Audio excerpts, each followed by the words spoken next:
বাংলাদেশ এক নতুন অধ্যায়ের সামনে দাঁড়িয়ে। অনেকে বলছে এক নতুন কার্ড বাবার আবির্ভাব হয়েছে, কিন্তু প্রশ্ন হচ্ছে এই কার্ড বাবাটা আসলে কে? এই রহস্যের নিয়ে আমরা আজ বালছেড়া বিশ্লেষণ করব। চলুন। এই কার্ড বাবা আর অন্য কেউ নয়। সোশ্যাল মিডিয়ার ভাষায় এই কার্ড বাবা উপাধি আমাদের তারেক রহমান।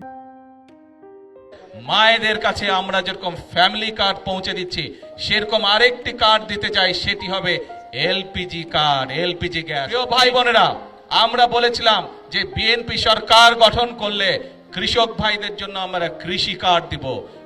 কার্ড দেখছে, এই কার্ডটার নাম আমরা দিয়েছি ফ্যামিলি কার্ড। এবং সেই জন্য কৃষক ভাইদের জন্য আমরা একটি কৃষক কার্ড দিতে চাই সকলকে। সেই জন্য তাদেরকে আমরা প্রবাসী কার্ড দেবার সিদ্ধান্ত গ্রহণ করেছি। একটি কার্ড দিতে চাই, সেটি হবে এলপিজি কার্ড, এলপিজি গ্যাস। এটি আমরা মা বোনদেরকে পৌঁছে দেব।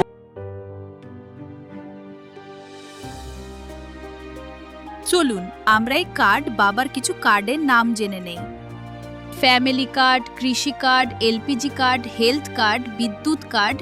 চলুন এই কার্ড নিয়ে আমরা সোশ্যাল মিডিয়ার মন্তব্যগুলো দেখে নেই।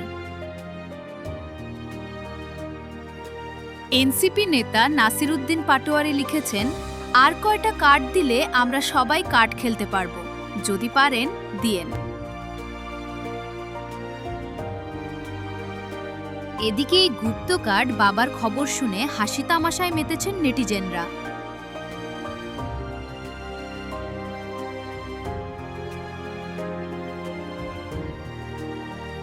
একজন লিখেছেন, এটা তো পুরাই কার্ড বাবা, সকল সমস্যার সমাধান কার্ড। উনি লন্ডন থেকে কার্ড বানানো ডিগ্রি নিয়ে আসছে। সবাই লাইনে দাঁড়িয়ে কার্ড নিতে অংশগ্রহণ করুন, ধন্যবাদ। আবার তো কেউ কেউ মজার ছলে বলছে, সহবাস কার্ড কবে আসবে।